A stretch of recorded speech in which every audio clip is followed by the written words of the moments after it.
Halo Halo Sumatera Sumatera Utara, Utara. selamat sore pemirsa untuk memperbaharui informasi Anda seputar Sumatera Utara. Sumatera Utara hari ini hadir kembali menjumpai Anda di Rabu 8 Maret 2023. Kali ini bersama saya Karyawan Sembiring. Dan saya Ripka Manurung. Sejumlah informasi terkini seputar Sumatera Utara telah dirangkum tim redaksi kami untuk Anda. Dan berikut informasi selengkapnya.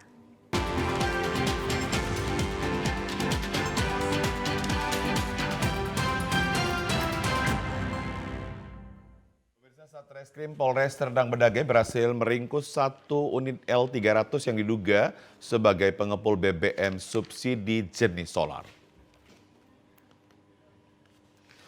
Hal tersebut disampaikan Kanit Ekonomi Ibda Kori Siregar kepada awak media saat anggotanya berhasil menangkap pelaku penyalahgunaan BBM subsidi jenis solar dengan cara memodifikasi tangki minyak. Pelaku diamankan di Desa Pasiran, Prabaungan dan mengaku kepada petugas mereka melakukan modus operandi dengan memuat jerami pada di atas mobil L300 tersebut. Sementara di dalam jerami terdapat tangki modifikasi dengan muatan solar sebanyak 3 ton.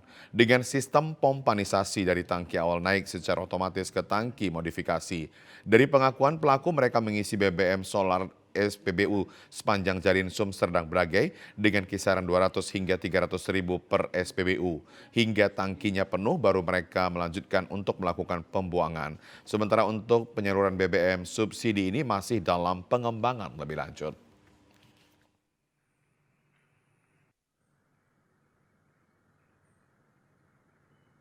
Mereka membuat tangki tambahan kapasitas 2 ton di atas mobil L300 yang ditutupi dengan jerami, sehingga jerami ini menutupi tangki tambahan yang di atas L300 tadi supaya tidak terlihat seolah-olah mengangkut jerami. Pasal yang kita persangkakan yaitu pasal 55 sesuai dengan Perpu nomor 2 tahun 2022 tentang pengganti Undang-Undang Cipta Kerja. Ancaman hukumannya itu 6 tahun. Pemirsa, penerapan Quick Response Code atau QR Code saat melakukan pengisian BBM solar subsidi yang mulai diterapkan sejak 7 Maret lalu menemui sejumlah kendala disebabkan sejumlah supir truk tidak memahami cara mendaftar atau memiliki email. Kondisi ini menyebabkan sejumlah supir truk harus mengantri beberapa jam untuk mendaftar sebelum mendapatkan pasokan BBM subsidi jenis solar. Salah seorang supir angkutan yang ditemui di SPBU Desa Firdaus, Kecamatan Seirampah, Kabupaten Serdang Bedagai, mengaku kewalahan untuk mendaftar melalui aplikasi My Pertamina. Karena dirinya baru mendapatkan informasi jika untuk mengisi BBM harus menggunakan aplikasi. Namun setelah melakukan pendaftaran, dirinya belum bisa masuk ke aplikasi sehingga harus mengantri.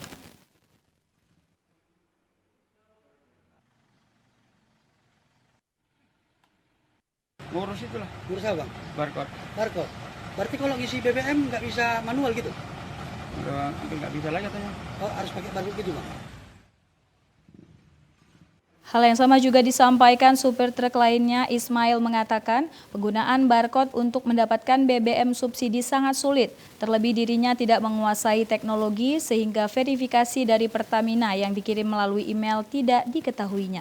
Ismail meminta pihak Pertamina agar menyiagakan petugas khusus yang dapat membantu para supir untuk melakukan pendaftaran ulang. Pasalnya pengiriman identitas kendaraan disertai surat-surat kendaraan dan foto sering gagal dan harus mengulang kembali.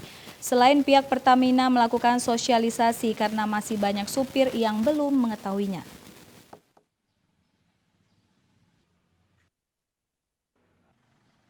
BBM pakai barcode, bapak nggak tahu? Dengar. Nah, pernah dengar. Kan itu kan bisa juga nggak terlalu sana kan, 2 tahun nggak terlalu sana. Jadi dengan ada kebijakan pakai barcode ini, gimana menurut bapak? Ya kalau sekarang ini kayaknya ya udah sulit lah, soalnya kan namanya ini kan mau pulang angkutan. Perlu sosialisasi lagi tuh loh pak ya? Pengisian solar bersubsidi di Sumatera Utara harus menggunakan Quick Response Code atau QR Code di SPBU. Bagi masyarakat yang belum terdaftar, maka Pertamina akan melakukan pembatasan pengisian solar hanya 15 liter. Pemirsa, puluhan pelaku usaha pengolahan ikan asin di Kota Sibolga mendatangi kantor DPRD Kota Sibolga. Kedatangan mereka untuk mengadukan naiknya harga garam yang begitu tinggi dan berimbas dengan usaha mereka. Para pengolah ikan asin mengatakan saat ini harga garam di Kota Sibolga begitu mahal, yakni mencapai Rp290.000 untuk ukuran 50 kg, padahal semula hanya berkisar Rp90.000 per karungnya. Menurut pelaku pengolahan ikan asin, kenaikan harga garam telah berlangsung sejak awal tahun dan puncak kenaikannya terjadi di bulan Maret ini. Sejak naiknya harga garam, para pelaku usaha pengolahan ikan asin di Kota Sibolga mengaku terpaksa harus mengurangi produksi, diakibatkan tidak sanggup menutupi biaya produksi. Sedangkan hasil penjualan terus dipengaruhi dengan harga ikan di pasaran. Wakil Ketua DPRD Kota Sibolga yang menerima keluhan para pelaku usaha ikan asin di Kota Sibolga berjanji akan mendorong pemerintah Kota Sibolga agar kedepannya melakukan kerjasama dengan daerah penghasil garam sehingga bisa menutupi kebutuhan garam di Kota Sibolga sekaligus menekan naiknya harga garam.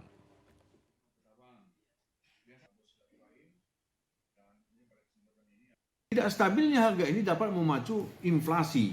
Maka sebagai pimpinan DPRD saya Jamil Ciptumori bersama DPRD Kota Sibolga tentunya memberikan jalan. Yang pertama adalah meminta pemerintah kota kita desak untuk melakukan MOU dan perjanjian kerjasama dengan daerah-daerah penghasil garam seperti sehingga kesediaan stok garam di Kota Sibolga yang akan mempengaruhi Sibolga Tapeng ini sehingga bisa dapat kita kendalikan. Wakil Ketua DPRD Kota Sibolga juga meminta pihak kepolisian agar menyelidiki penyebab naiknya harga garam di Kota Sibolga. Kita ke informasi lain, pemirsa. Rumah milik pasangan suami istri di Kabupaten Tapanuli Selatan dilempari sejumlah warga dengan batu. Pengerusakan ini dilakukan warga setelah menuding pasangan suami istri tersebut melakukan persekutuan dengan makhluk astral jenis begu ganjang. Rumah milik pasangan suami istri yang berada di Desa Sisoma, Kecamatan Tano Tombangan, Kabupaten Tapanuli Selatan dirusak sejumlah warga. Pengerusakan ini dilakukan warga setelah menuding pasangan tersebut bersekutu dengan makhluk astral jenis begu ganjang. Peristiwa tersebut terjadi saat korban berinisial AN 70 tahun bersama istrinya tengah beristirahat di dalam rumahnya. Saat itu keduanya terbangun setelah kediaman mereka dilempari batu oleh sejumlah warga. Insiden pelemparan batu terus berlanjut sehingga pasangan tersebut memutuskan pergi menyelamatkan diri ke Desa Ingul Jaya untuk meminta pertolongan. Namun sebagian warga berusaha mengejar pasutri tersebut bahkan memaksa mereka untuk pulang ke desa kembali. Karena merasa tidak aman berada di desanya, pasutri ini menolak sehingga terjadi perdebatan. Bahkan salah seorang warga menuding pasutri ini telah bersekutu dengan makhluk goib jenis begu ganjang. Sementara itu dari hasil olah tempat kejadian perkara, petugas kepolisian tidak menemukan adanya peralatan persekutuan. Bahkan pihak kepolisian hingga saat ini menduga persoalan ini disebabkan adanya perselisihan antara sejumlah warga dengan pasutri tersebut. Kejadian bermula dari saat pasangan suami istri sedang istirahat di dalam rumahnya di Desa Sisoma. Kemudian ada lemparan batu mengarah ke rumahnya. Oleh karena lemparan batu tersebut, kedua pasangan suami istri ini keluar rumah lewat pintu depan melihat kejadian dan dilihatnya beberapa masyarakat sudah ada di depan rumahnya. Tiba-tiba listriknya padam, dilihat listriknya sudah dirusak. Permasalahannya kita masih dalam lidik yang sebenarnya modusnya apa, tetapi dari saat olah TKP kita dengan wawancara beberapa masyarakat yang ada di lokasi kejadian, mereka menyampaikan memang si korban ini kurang bersosialisasi, keluar dari STM di olah TKP. Jadi malam itu saat kita ke sana karena cuacanya malam, masyarakat juga ramai, kita hanya memasang polis lain karena barang-barang berharga masih banyak di dalam yang belum terselamatkan oleh korban. Besoknya kita laksanakan olah TKP, unit reskrim bersama Inapis.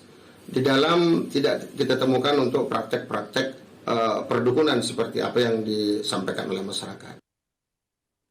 Hingga Saat ini pihak kepolisian masih melakukan penyelidikan terkait pengerusakan rumah milik korban. Sedangkan korban beserta istrinya saat ini mengungsi ke rumah kerabatnya di Kecamatan Sayur Matinggi, Kabupaten Tapanuli Selatan. Pemirsa, dalam tempo kurang dari 48 jam, tim Reskrim Polres Tapanuli Utara menangkap pelaku utama penganiayaan yang menyebabkan meninggalnya satu orang warga Desa Siborong-Borong 1, Kecamatan Siborong-Borong, Kabupaten Tapanuli Utara. Pelaku penganiayaan dengan korban meninggal atas nama Andre Francis Hutasoid yang terjadi pada Minggu kemarin berhasil ditangkap personil Satreskrim Polres Taput kemarin di Lintong Nihuta, Kabupaten Humbang Hasundutan di perladangan kopi milik warga. Pelaku utama penikaman terhadap 3 orang yang diduga terlibat dalam peristiwa tersebut merupakan pihak lawan korban. Saat perselisihan di jalan telah diamankan pihak kepolisian untuk melakukan lidik pada kasus tersebut. Saat hendak dirujuk ke Medan, korban dinyatakan meninggal dunia di perjalanan dan telah dimakamkan pada Selasa kemarin.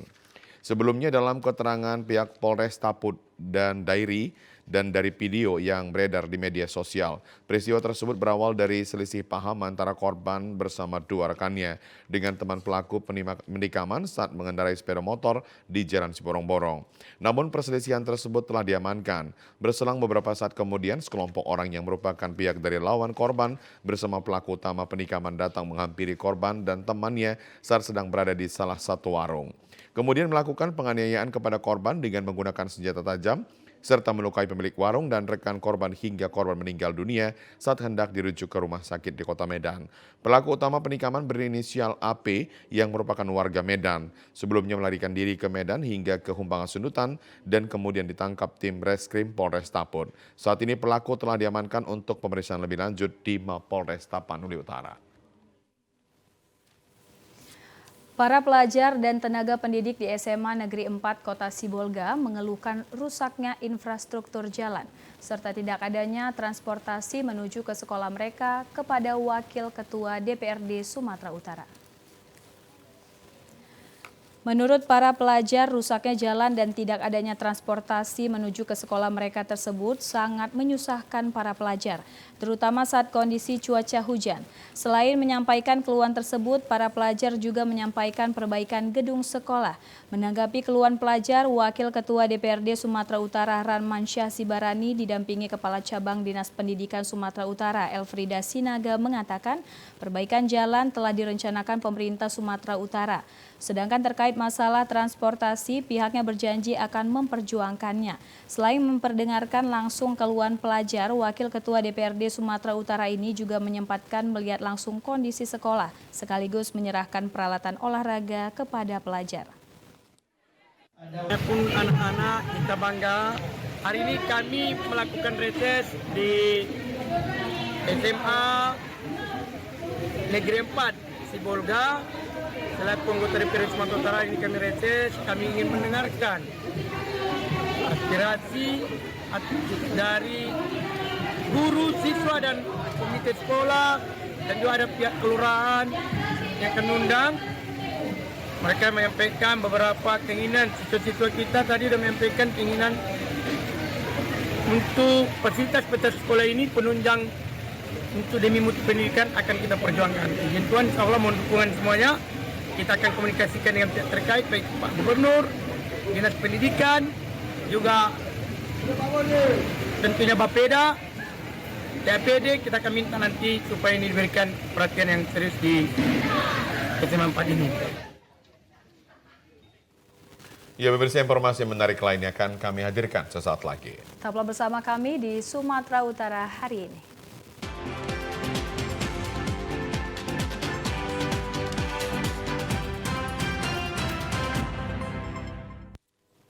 Pemirsa, warga di 2 kecamatan di Kabupaten Mandailing Natal dihebohkan penemuan binatang aneh di dalam perut ikan sungai. Sejak penemuan kutu di dalam perut ikan tersebut, warga takut mengkonsumsi ikan dari Sungai Batang Gadis. Warga di Kecamatan Kota Nopan dan Kecamatan Muara Sipongi, Kabupaten Mandailing, Natal takut mengkonsumsi ikan jurung dan ikan sulum dari Sungai Batang Gadis. Dua jenis ikan ini tidak dikonsumsi warga sejak adanya penemuan binatang aneh yang keluar dari perut ikan. Binatang aneh yang keluar dari perut ikan serupa dengan parasit kura-kura membuat warga tidak mengkonsumsi kedua jenis ikan ini. Penemuan kutu ikan dari perut tersebut ditemukan warga saat mencari ikan di Sungai Batang Gadis di Kecamatan Kota Nopan 1 bulan yang lalu.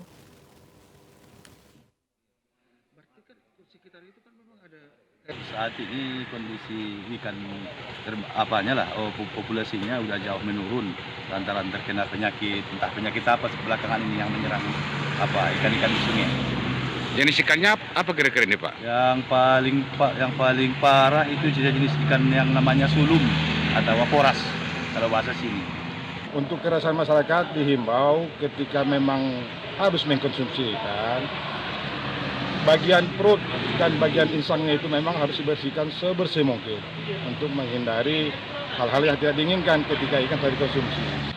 Jadi diharapkan ke depan hasil uji lab dari Balai Karantina 1 Kuala Namu Medan secepatnya memang dapat disampaikan ke kita sehingga kita juga dapat mengetahui sebab musabab fenomena ini terjadi. Kejadian aneh ini juga terjadi di Kecamatan Muara Sipongi.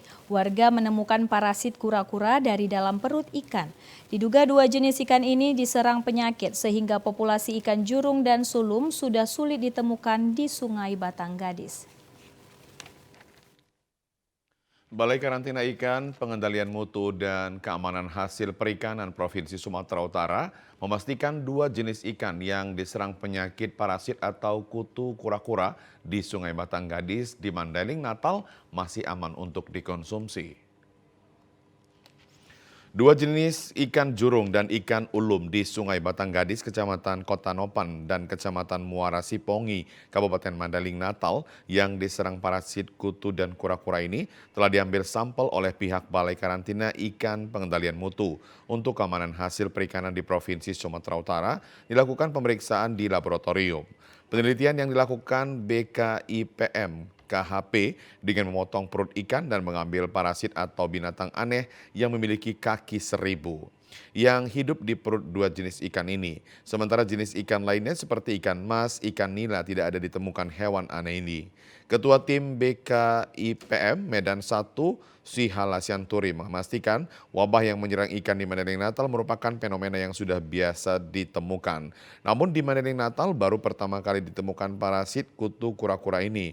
Sementara dua jenis yang diserang parasit ini dipastikan aman dikonsumsi dan tidak berbahaya, sebab jenis parasit ini tidak akan menularkan virus kepada manusia.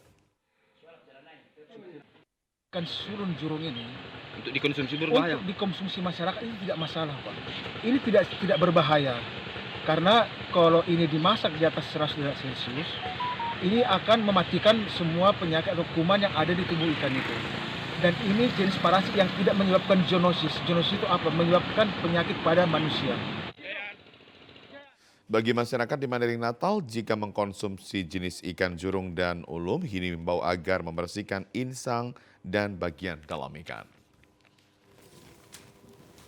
Pemirsa, dalam rangka Operasi Keselamatan Toba tahun 2023, Polres Labuan Batu menggelar pasukan di halaman Polres Labuan Batu pagi tadi. Kegiatan ini akan dilaksanakan selama 14 hari terhitung 8 hingga 21 Maret mendatang. Kegiatan ini untuk menciptakan keamanan, keselamatan, ketertiban, dan kelancaran Kamsel Tipcar berlalu lintas. Kegiatan ini melibatkan personel kepolisian khususnya Satuan Lalu Lintas, TNI, dan Dinas Perhubungan. Kegiatan ini bertujuan memberikan pemahaman kepada masyarakat agar patuh dan disiplin dalam berlalu lintas sehingga bisa menekan angka pelanggaran dan kecelakaan dalam berlalu lintas. Sasaran yang diharapkan dalam operasi ini agar seluruh personel mampu mengantisipasi segala bentuk dan potensi gangguan yang menyebabkan kemacetan, pelanggaran, dan kecelakaan, khususnya menjelang Ramadan dan Idul Fitri.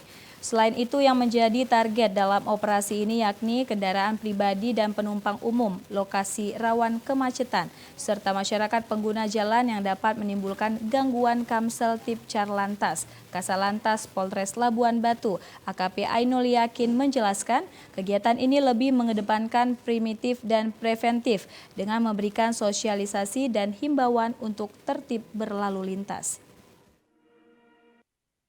Kita Polres Labuan Batu telah melaksanakan apel gelar pasukan Ops Keselamatan Toba tahun 2023, di mana temanya yaitu keselamatan berlalu lintas yang pertama dan utama, di mana kegiatan ini dilaksanakan selama 14 hari, terhitung dari tanggal 8 Maret sampai dengan 21 Maret.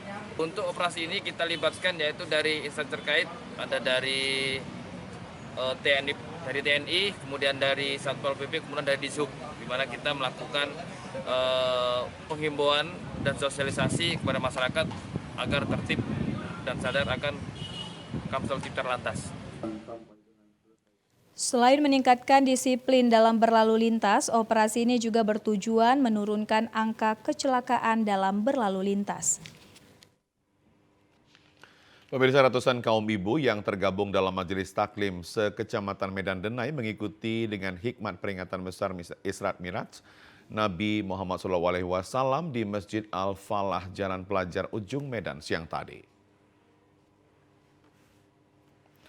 Peringatan Isra Miraj yang dirangkai dengan pengukuhan pengurus pengajian akbar dan Majelis Taklim se-Kecamatan Medan Denai ini mengambil tema meneguhkan semangat ukhuwah Islamiyah menuju pengelolaan pengajian akbar dan Majelis Taklim se-Kecamatan Medan Denai yang maju dan profesional. Diawali pembacaan ayat suci Al-Quran oleh Qori Madkasat Lubis dan ceramah yang dibawakan Al-Ustadz Tuah Sirait. Dihadiri Camat Medan Denai, Baharudin Ritonga, dan Kakan Kemenak Kota Medan Haji Impun Siregar. Kepala KUA Kecamatan Denai, Yahman Hulu dalam sambutannya mengatakan Majelis Taklim memiliki peran strategis dalam upaya peningkatan ketakwaan umat muslim untuk menjalankan perintah Allah Subhanahu wa taala dan menjauhi larangannya. Dengan dikukuhkannya 9 Majelis Taklim se-Kecamatan Medan Denai ini semakin memperkuat, mempersolid dan mampu memberikan pencerahan agar semakin baik dalam mensiarkan ajaran agama Islam. Kakan Kemenak Kota Medan Haji Impun Siregar mengatakan keberadaan Majelis Taklim sangat bermanfaat karena membantu Kementerian Agama dalam mensiarkan dakwah Islam kepada anggota Majelis Taklim yang baru dikukuhkan. Diharapkan bekerja sama kompak dalam melaksanakan program yang telah disusun, utamanya kegiatan keagamaan seperti pengajian dan dakwah Islamiyah. Pertama, tentu saya selaku Kepala Kantor Kementerian Agama Kota Medan mengucapkan selamat dan sukses kepada seluruh pengurus Majelis Taklim dan juga pengajian akbar se-Kecamatan Medan Denai yang mana pada hari ini dikukuhkan. Keberadaan Majelis Taklim ini sangat dibutuhkan, apalagi di zaman era globalisasi dan modernisasi ini. Tentu kita harapkan bahwa Majelis Taklim ini bisa berfungsi dengan baik, yaitu bisa mengembangkan siar agama dan juga sebagai wadah dalam rangka untuk mengkaji dan juga mengkaji tentang ajaran-ajaran Islam itu. Dan juga dengan Majelis Taklim ini dapat meningkatkan silaturahim antara pengurus Majelis Taklim dan juga anggota. Ketua BKM Masjid Al-Falah Haji Hasolowan Simanjuntak mengatakan keberadaan masjid tidak hanya sebagai tempat ibadah, namun juga pusat perkembangan peradaban dan pemberdayaan umat. Melalui pengukuhan yang dirangkai Isra Miraj ini akan lahir generasi muda Islam yang kompeten dalam menjawab tantangan zaman. Pihaknya mengucapkan terima kasih atas kehadiran jemaah Majelis Taklim dalam menghadiri kegiatan Isra Miraj dirangkai dengan penyambutan bulan suci Ramadan. Penyuluh Agama Kecamatan Medan Denai, Hajah Fatma Sitorus mengatakan kepada pengurus yang dikukuhkan dapat bekerja ikhlas karena Allah Subhanahu wa taala semata-mata untuk kepentingan umat dan semakin kompak dan membawa dampak positif bagi peningkatan Majelis Taklim se-Kecamatan Medan Denai sebagai wahana menyegarkan semangat keagamaan dan memperkuat keimanan.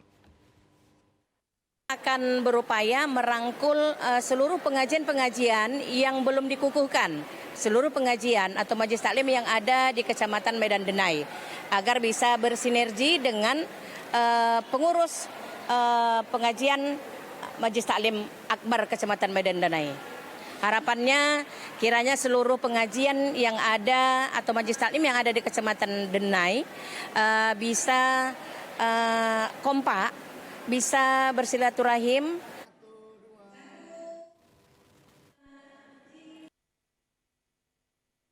Operasi Gaktib dan Operasi Justisi Polisi Militer tahun anggaran tahun 2023 pagi tadi dilaksanakan di lapangan Makodam 1 Bukit Barisan, Jalan Gatot Subroto Medan, dipimpin Kasdam Bukit Barisan Brigjen Rifki Nawawi. Upacara Operasi Gaktib dan Operasi Justisi Polisi Militer tahun anggaran 2023 diawali dengan penyematan tanda operasi oleh Inspektur Upacara Kasdam 1 Bukit Barisan, Brigjen TNI Rifki Nawawi. Dilanjutkan dengan pembacaan tekad Gaktib dan Operasi Justisi oleh prajurit TNI. Panglima TNI dalam sambutannya yang dibacakan Brigjen TNI Rifki Nawawi menyampaikan bahwa berdasarkan laporan Operasi Gaktib dan Operasi Justisi tahun 2022 masih ditemukan kenaikan tren jumlah kasus dibandingkan tahun 2021. Adapun kasus yang menonjol adalah pelanggaran disiplin dan tata tertib yang meningkat sebesar 50,6% dan pelanggaran pidana desersi sebesar 13,55% meningkat dari tahun sebelumnya. Atas adanya kenaikan tren jumlah kasus pelanggaran disiplin dan pidana desersi yang menjadi pertimbangan bagi TNI untuk tetap menjadikan gelar Operasi Gaktib dan Justisi sebagai tahun prioritas dalam pembinaan personil di lingkungan TNI. Dalam amanat Panglima TNI juga menyampaikan dengan Operasi Gaktib dan Justisi, polisi militer siap meningkatkan ketaatan hukum, disiplin, dan tata tertib prajurit guna menjadi patriot NKRI dalam rangka mendukung pembangunan nasional. Dikatakan bahwa sasaran penyelenggaraan Operasi Gaktib meningkatkan disiplin, tata tertib, serta kepatuhan hukum segenap prajurit TNI baik dalam kedinasan maupun kehidupan sehari-hari. Menindak prajurit TNI yang melanggar hukum disiplin dan tata tertib dimanapun TNI berada, mencegah arogansi prajurit TNI yang dapat merendahkan martabat dan citra TNI di masyarakat. Pelaksanaan Operasi Gaktib dan Operasi Justisi Polisi Militer ini akan digelar sepanjang tahun 2023 yang dilaksanakan baik dalam bentuk operasi mandiri maupun operasi gabungan sesuai dengan wilayah hukum masing-masing. Dalam sambutannya, Panglima TNI juga meningkatkan seluruh prajurit TNI menjelang tahun politik perlu diwaspadai politik identitas di masyarakat. Dalam menyikapi situasi ini, seluruh prajurit hendaknya netral dan tidak terseret ke arah polarisasi politik. Brigjen TNI Rifki Nawawi menyampaikan bahwa sesuai dengan tema bahwa prajurit TNI harus terus meningkatkan penaatan hukum disiplin guna menjadi patriot NKRI. Ya, kalau sesuai dengan temanya bahwa Operasi Gaktib dan Operasi Justisi tahun anggaran 2023 ini, polisi militer siap meningkatkan ketaatan hukum, disiplin, dan tata tertib prajurit guna menjadi patriot NKRI dalam rangka mendukung pembangunan nasional. Dengan tujuan Operasi Gaktib dan Justisi tahun anggaran 2023 ini untuk mencegah dan menemukan ataupun menindak prajurit dan PNS TNI yang melakukan pelanggaran hukum, disiplin, dan tata tertib.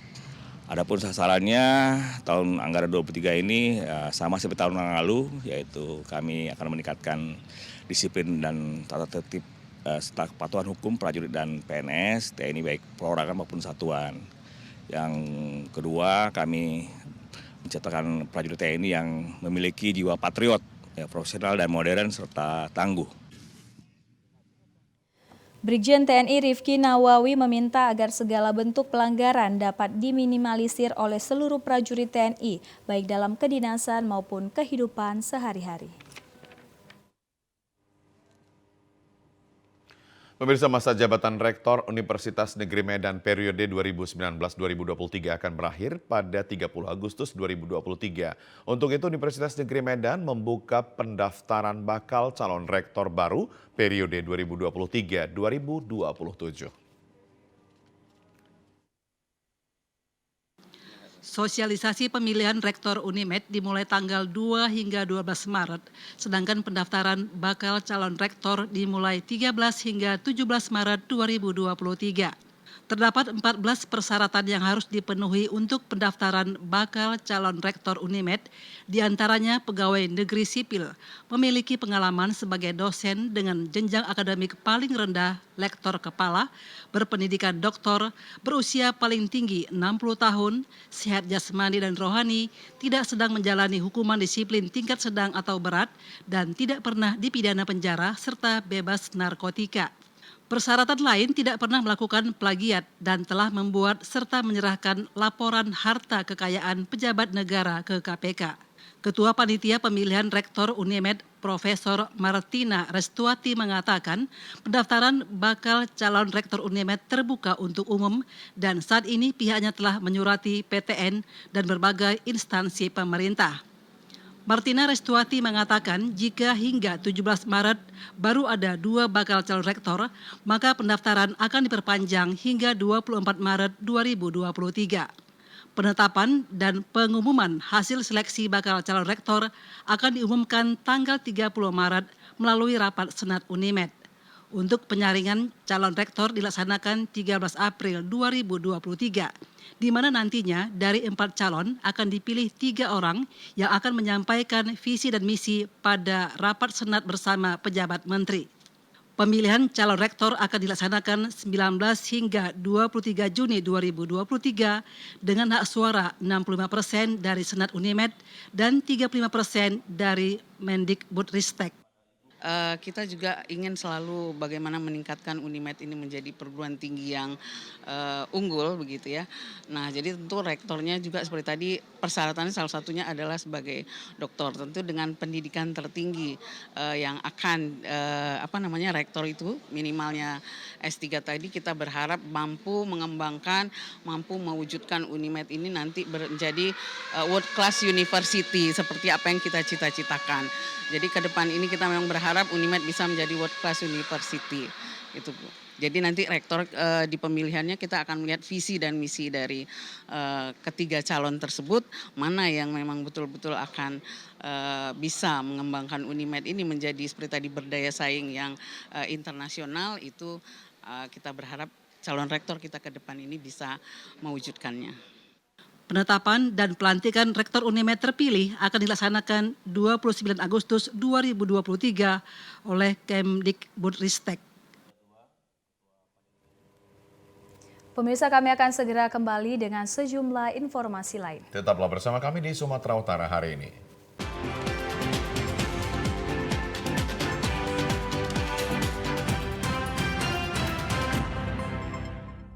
Pemirsa, ratusan warga pesisir pantai yang berada di Desa Kuala Gebang, Kabupaten Langkat mengikuti tradisi jamu laut baru-baru ini. Jamu laut ini merupakan pesta berebut makanan antar sesama warga dan sekaligus setelah pembacaan zikir dan doa.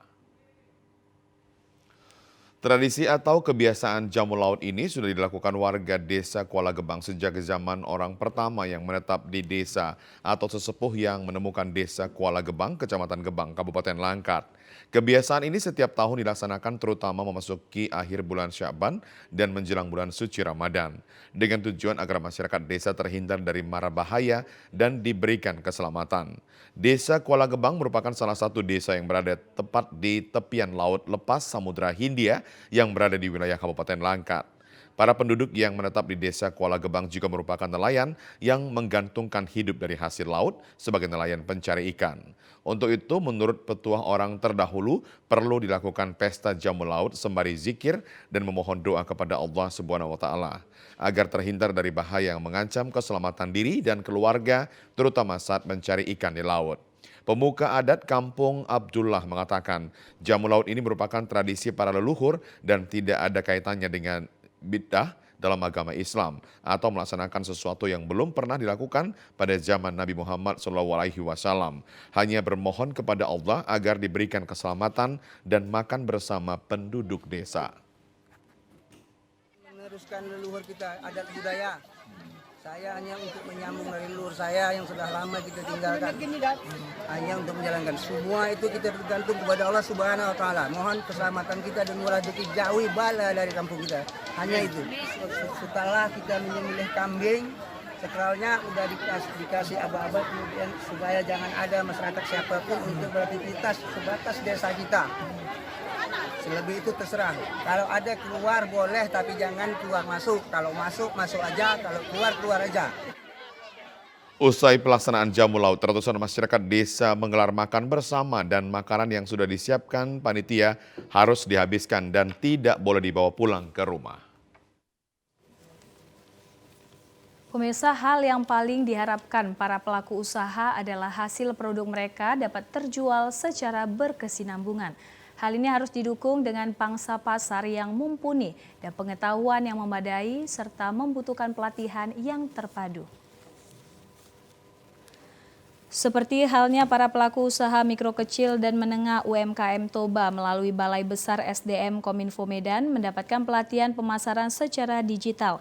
Pelatihan pemasaran secara digital ini dibuka oleh Bupati Toba Poltak Sitorus di kampus IT Del Sitoluama, Kecamatan Laguboti, Kabupaten Toba. Sementara itu, PLT Kepala Dinas Komunikasi dan Informatika Toba, Sesmon Butar-Butar mengatakan pelatihan pemasaran digital ini bertujuan untuk membantu para pelaku UMKM yang ada di Kabupaten Toba dalam hal para pelaku UMKM yang ada di Kabupaten Toba dalam hal bagaimana para pelaku usaha dapat memasarkan produknya secara digital. Para pelaku UMKM diharapkan akan mampu bersaing memasarkan produk unggulan mereka seperti di website marketplace ataupun media sosial secara mandiri. Pemerintah Kabupaten Toba melalui Dinas Komunikasi dan Informatika akan terus memfasilitasi dan mengajak peserta wirausaha untuk dilatih go digital agar mampu bersaing di pasar global untuk memasarkan produk-produk unggulan daerah kita ini. Salah satunya usaha pemerintah Kabupaten Toba untuk membantu para pelaku UMKM yang telah memiliki website Rumah Kreatif Toba yang dapat digunakan untuk memasarkan produk-produk unggulan mereka.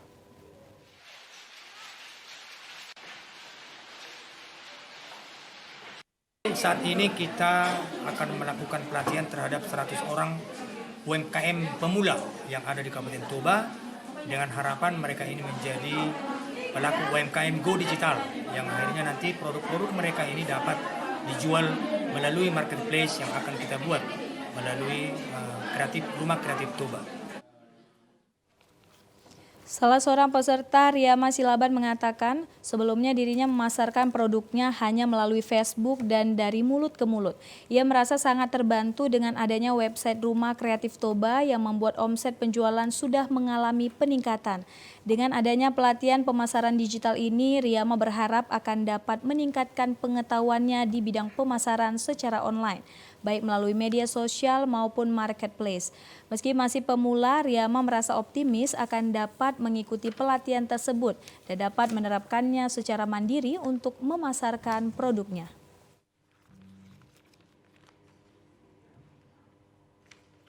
Pemirsa, berikut informasi perakiraan cuaca esok hari dari Badan Meteorologi, Klimatologi, dan Geofisika Wilayah 1 Medan. Halo Sobat BMKG, kembali lagi bersama saya Marta Manurung, perakirawan cuaca BMKG Wilayah 1 Medan yang akan menyampaikan informasi perakiraan cuaca Kamis 9 Maret 2023. Untuk pagi hari berpotensi hujan ringan di Kepulauan Nias, untuk siang hingga sore hari berpotensi hujan lebat di Pakpak Barat, Tapanuli Tengah, Sibolga, dan Mandailing Natal. Sedangkan untuk malam hari berpotensi hujan lebat di Pakpak Barat, Dairi, Tapanuli Tengah, Sibolga, Padang Sedempuan, Padang Lawas, dan Humbang Hasuruntan. Dan untuk dini hari berpotensi hujan ringan di Kepulauan Nias, Labuhan Batu Selatan, Padang Lawas, Dairi, dan Pakpak Barat. Dengan suhu udara berkisar 16 hingga 32 derajat Celcius dan kelembapan udara 60 hingga 98%. Untuk arah angin sendiri bertiup dari arah barat laut hingga timur laut dengan kecepatan angin 10 hingga 30 km per jam. Pada tanggal 7 Maret 2023, terpantau ada 2 titik panas di wilayah Sumatera Utara, yaitu di Kabupaten Karo. Untuk masyarakat yang tinggal di sekitar pantai barat, lereng barat, pegunungan, dan sebagian lereng timur, Harap waspada akan potensi hujan lebat dan angin kencang yang dapat sertai badai petir yang dapat berpotensi mengakibatkan banjir dan longsor. Demikianlah informasi perakiraan cuaca yang dapat kami sampaikan. Semoga bermanfaat bagi Sobat BMKG semuanya. Salam sehat, terima kasih.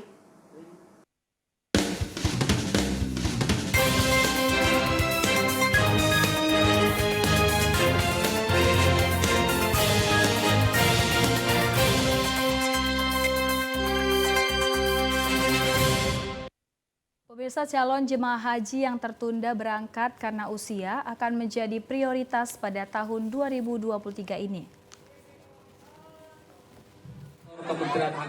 Karena pandemi COVID-19 pada tahun 2022 lalu, sebanyak 175 jemaah haji batal berangkat karena terkendala usia, yakni 65 tahun ke atas. Kepala Kantor Kementerian Agama Kabupaten Lahad, Rusidi Ja'far mengatakan para jemaah haji yang tertunda berangkat haji tahun lalu menjadi jemaah prioritas untuk diberangkatkan tahun ini. Mengingat musim haji tahun ini jatuh pada bulan Mei hingga Juni 2023. Diharapkan para jemaah untuk tetap bersabar dan tidak menarik kembali dana haji, karena apabila dilakukan maka daftar tunggu haji akan hilang dan akan digantikan pada daftar tunggu haji tahun berikutnya. Memang ada yang sempat konsultasi, ingin mengambil jamaah, sifatnya ingin minta saran masukan, Pak, apakah usia yang tertunda kemarin ada peluang untuk berangkat di tahun yang akan datang?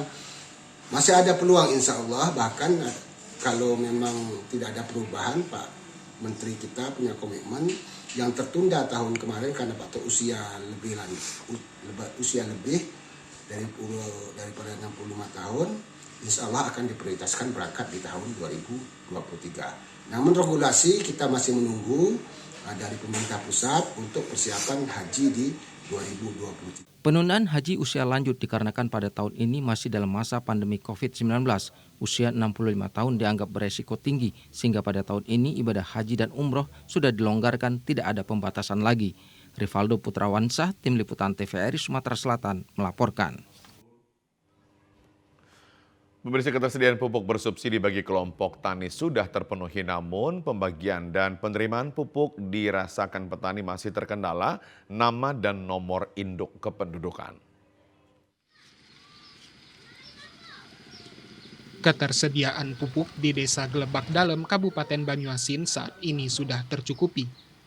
Kelompok tani di wilayah Desa Gelebak Dalem sudah menerima 87,3 ton pupuk urea. Di samping itu, mereka juga menerima 77,9 ton pupuk NPK bersubsidi. Meski sudah mulai tercukupi, petani masih merasakan kendala dalam pembagian pupuk bersubsidi, seperti tidak sesuainya nama dan nomor induk kependudukan penerima pupuk subsidi. Ya, kalau untuk masalah pupuk, di permasalahannya ada kadang-kadang dalam proses penyusunan RDKK, Bu. Kadang yang diajukan petani, kadang-kadang tidak akor atau tidak sesuai dengan yang keluar pada petani untuk penembusan, Bu. Mungkin itu masalah nama dan juga NIK yang tidak sinkron. Sehingga alokasi pupuk tidak terserap sepenuhnya, Bu. Harapan kami sebagai petani kepada dinas terkait dan Pak Menteri agar adanya kebijakan, Bu. Sehingga alokasi pupuk yang diberikan kepada masing-masing desa, khususnya Desa Gelebak Dalem, sepenuhnya bisa terserap. Sebagai bentuk antisipasi tidak terbaginya pupuk bersubsidi, para petani juga memanfaatkan pupuk kandang dan mencampur tanah dengan kapur, guna melanjutkan kegiatan bercocok tanam. Adi Gunawan, TVRI Sumsel melaporkan. Menjelang bulan suci Ramadan, harga telur ayam naik Rp1.000 per kilo menjadi Rp26.000 dari sebelumnya Rp25.000 di Kabupaten Pali. Harga telur ayam di pasar tradisional Kabupaten Pali mulai mengalami kenaikan mencapai Rp1.000 per kilogramnya, menjadi Rp26.000 yang sebelumnya hanya Rp25.000 per kilogram. Pedagang sembako Santoso menjelaskan, naiknya harga telur ayam sudah hal biasa jelang bulan suci Ramadan dan kemungkinan diprediksi bisa naik kembali mendekati bulan puasa, bahkan hingga Idul Fitri mendatang. Sementara itu, harga kebutuhan lainnya seperti beras, gula, dan minyak goreng masih belum ada kenaikan harga. Naik telur berapa, Pak? Telur 26 sekilo. Biasanya berapa, Pak? Biasanya 25. 25. Itu memang jelang puasa, Pak, sudah sebelumnya, Pak? Ya baru hari ini lah kemarin. Baru hari ini Pak ya? Iya. Pak, untuk pasokan minyak kita bagaimana Pak? Nggak jual minyak kita kosong. Kosong ya? Iya, sebenarnya minta udah pernah dapat dari Indomaret itu. Karena dimasuk sedul cuman beberapa kali ini tidak dimasuknya. Kendati harga telur ayam mengalami kenaikan, namun saat ini daya beli masyarakat masih meningkat dan stok telur ayam pun masih aman. Muhammad Husniawan, TVRI Sumatera Selatan melaporkan. Ya, pemirsa, informasi tadi mengakhiri Sumatera Utara hari ini. Mewakili seluruh kerabat kerja yang bertugas, saya Karyawan Sembiring. Dan saya Ripka Manurung mengucapkan terima kasih atas perhatian Anda. Selamat sore dan sampai jumpa.